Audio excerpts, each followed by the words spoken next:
Growing up outside the United States, many people already have an image of what an American neighborhood looks like. But that image usually doesn't come from real life, it comes from movies.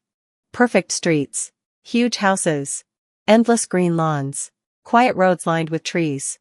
For years, many people believed those scenes were just Hollywood exaggerations, something created for the big screen, not something that actually existed. But then they arrived in America.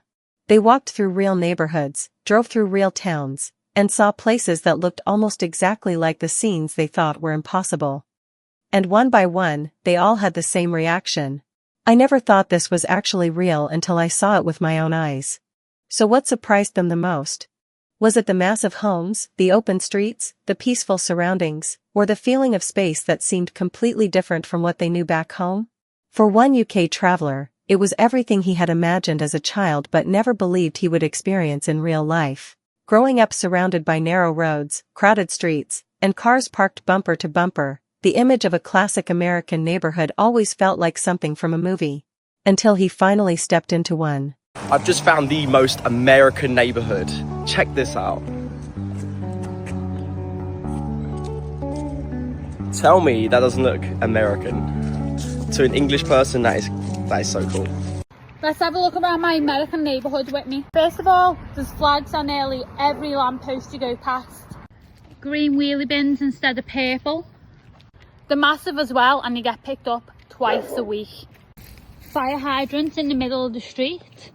Do we have stop signs like this in the UK? Everyone's grass is always cut nicely and edged. Because if you leave it too high, the parish can come and give you a ticket.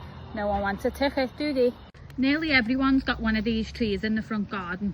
Does anyone even know what type of tree this is?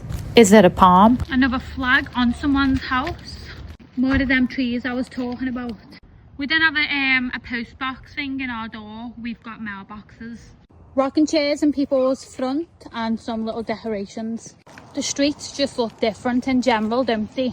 Driving on the wrong side of the road. Mailboxes at the end of your driveway, because why do you want the postman to walk up your path?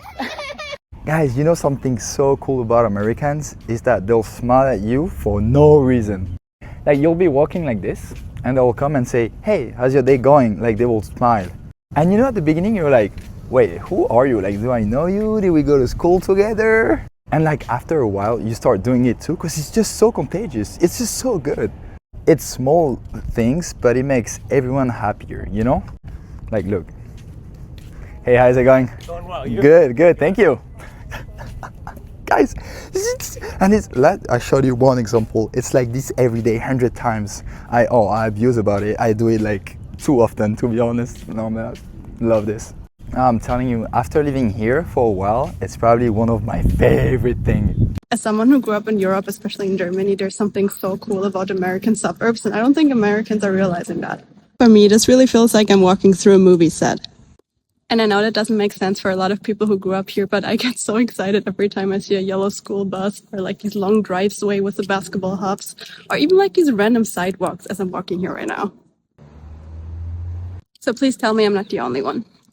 I am in the US right now, and I feel like I need to whisper to say this because I'm walking outside in the neighborhood and there is literally no one. I'm the only one walking outside and I feel like I'm in a movie. This is everything that I've seen in movies and I am right now in it. It actually looks like a movie set. It just doesn't look real. It's so calm. I'm not used to that, but it really looks like a movie. I feel like I'm in a movie.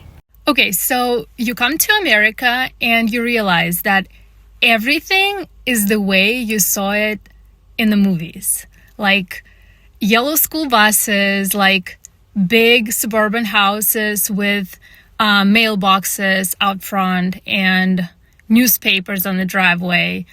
Like massive grocery stores with entire aisles with cereal or chips, and then sprinklers going off unexpectedly while you're parking your car after going to one of the Starbucks drive-thrus. And yes, drive-thrus are everywhere here.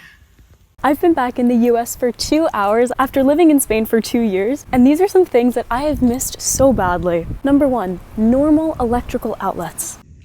USA. Number 2, these beautiful standalone homes. I know that not all of Madrid looks like this, but words are not enough to express how happy I am to see no conjoined homes. Look at this lawn. Look at the white picket fence. Freedom. Number 3, a proper glass of water. This is water. I pledge allegiance to the flag of the United States of America. But in all seriousness though, I'm so happy to be back. We're spending the first part of the trip in New Jersey, second part of the trip we're going up to New York, and third part of the trip it'll be in Florida. So welcome to Ventnor, and God bless USA. You are a European who thinks an American suburb looks like this? Let me show you where I live. Let's go. Before we moved to Texas, I had a very European idea of what an American suburb would look like.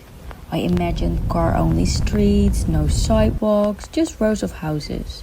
And honestly, I was a little nervous about that. But then we moved to the Woodlands, a suburb of Houston in Texas. And it surprises me in the best way.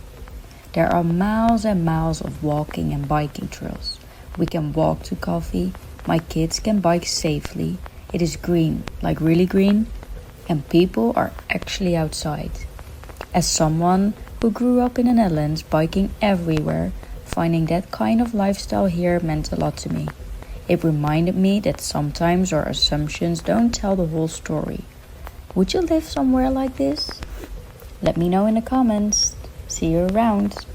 Come on, just like how you see in the movies, the American neighborhoods, it's all the same. Everything, literally everything you see on the movies is literally the same in person. It's absolutely mad out here. It's really mad.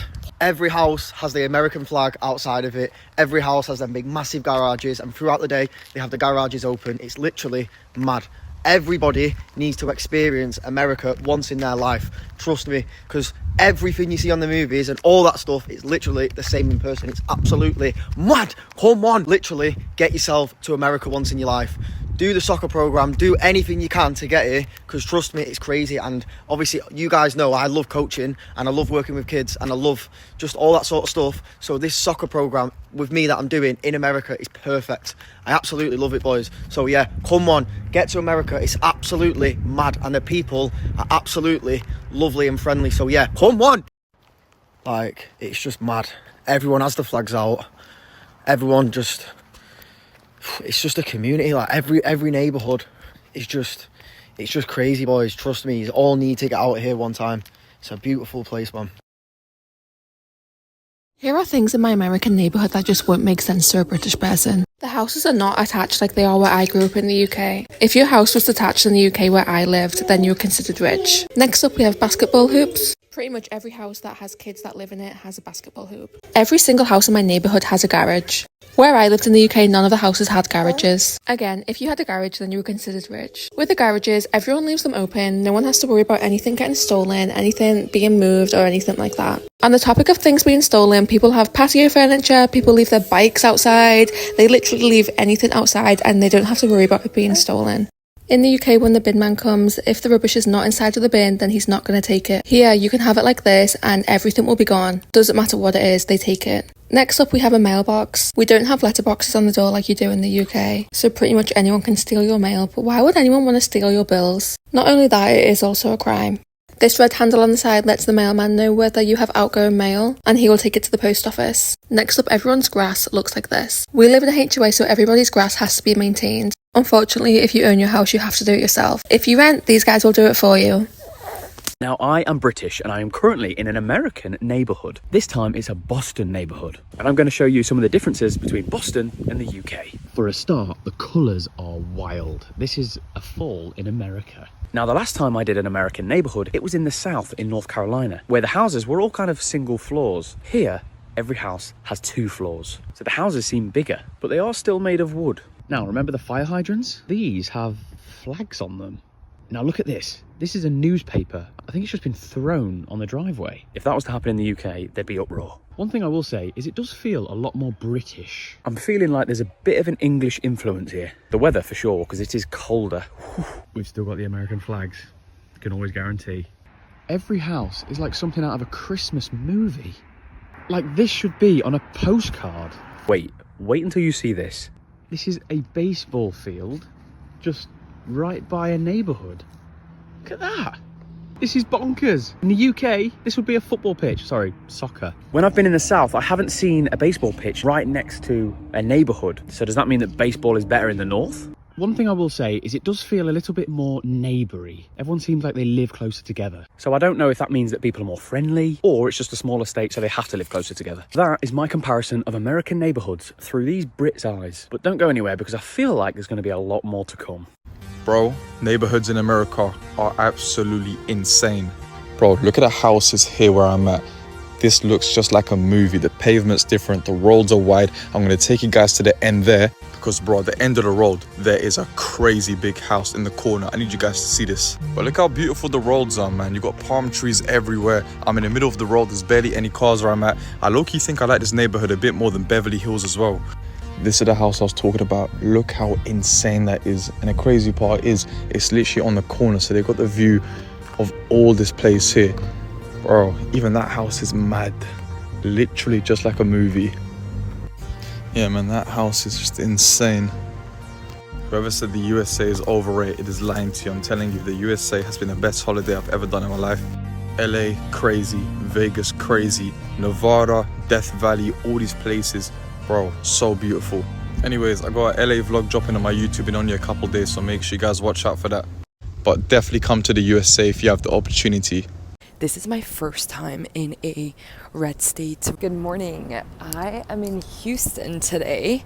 I just flew from New York last night to come watch the Canada-Morocco game. And so I thought I would take you along. I'm staying in a hotel that's in like this really cute residential area. For a non-American, this is very Desperate Housewives. We walked to dinner last night and walked by like Dutch Bros, which Dutch Bros is such a southern thing, or at least in my mind it is. And so I think we're gonna try that today. Look at these mansions. Like, there's some massive houses here, and I live in Toronto. This would cost like $15 million. So we're not used to seeing such big houses, but I'm curious how much a house here would cost. Also, people are very big on putting their American and Texas flag on their lawn. The Canada-Morocco World Cup game is on July 4th, which we all know the USA Independence Day.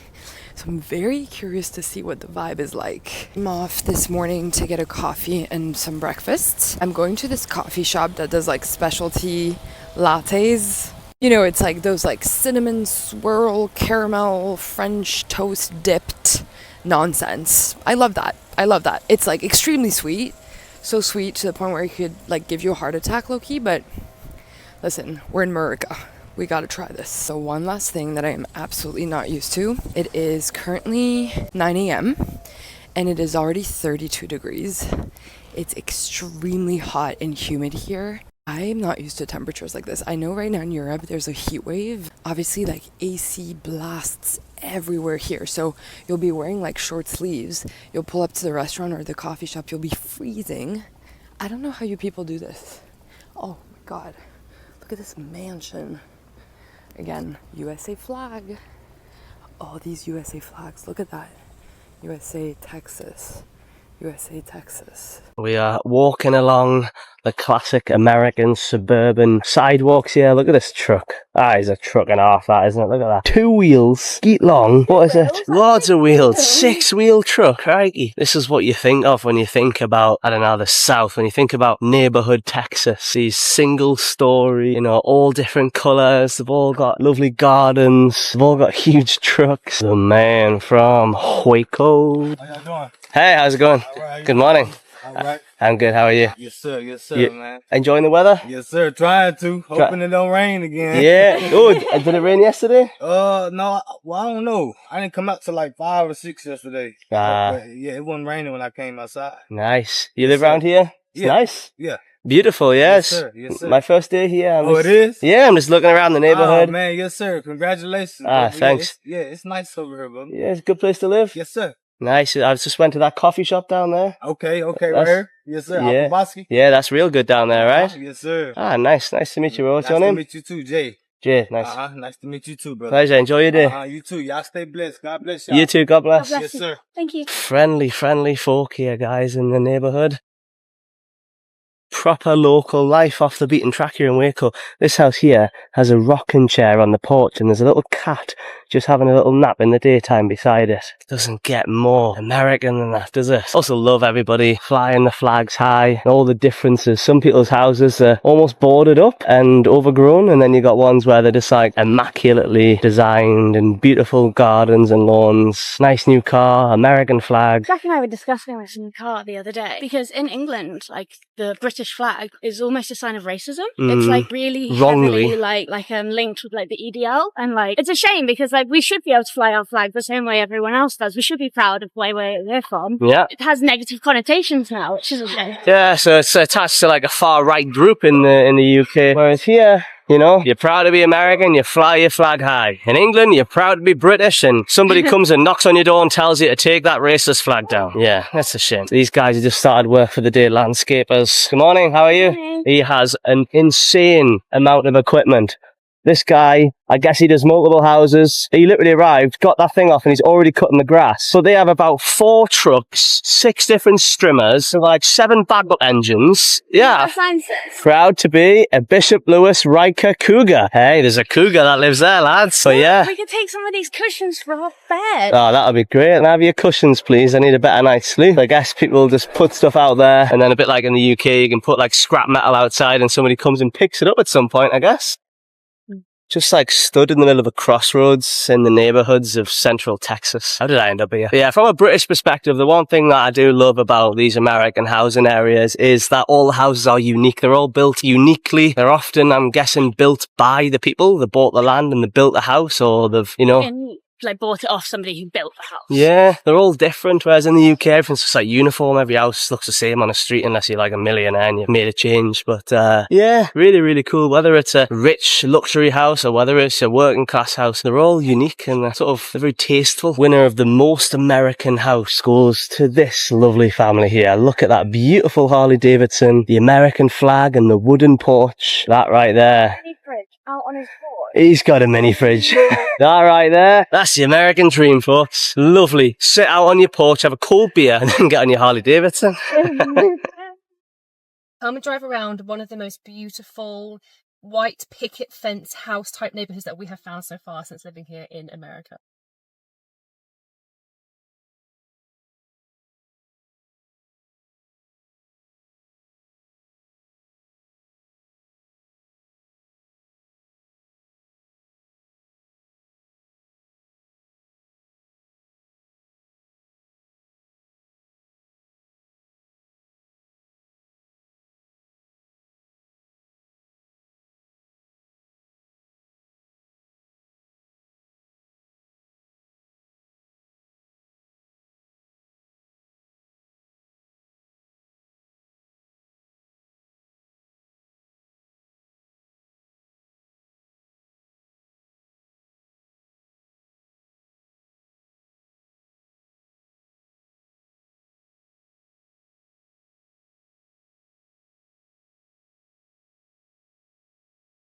All of these houses are on the lake as well. Wow.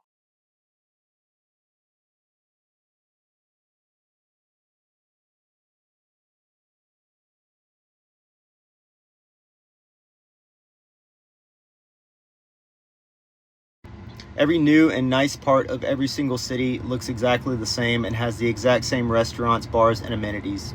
This sucks and it is going to end badly, and I'm going to tell you why in this video. I want to start by showing you a part of 4 different cities in different corners of the country though. This is Boston Seaport, this is Miami Brickell, this is South Lake Union in Seattle, and this is Midtown in Atlanta. Notice how if you were dropped into any of these areas, you wouldn't immediately even know what city you were in. There is a first, a second, and a third order effect happening to American cities right now, and almost nobody is talking about all 3 at once, but they're connected, and I'm going to tell you about them. So first order is when you run the numbers on any new construction, The optimal cost per square foot versus the revenue per square foot produces a specific aesthetic. Fiber cement panels, aluminum storefronts, that 5/1 look that you often see with residential over retail. You have a national chain on the ground floor, a Starbucks, a Ruth's Chris, some bullshit like that. The formula is the most financially efficient way to build. Any developer who deviates from this struggles to get the investment approved. So every building starts to look like this, or this, or this. And any building that doesn't is not considered a good investment anymore. The second order effect is that in doing that, when enough buildings start to follow the formula, entire districts start to look identical across completely different cities. Boston, Miami, Seattle, Atlanta being my examples. You remove every sign from every building and you genuinely can't tell them apart. This isn't some like national conspiracy though. It is a system.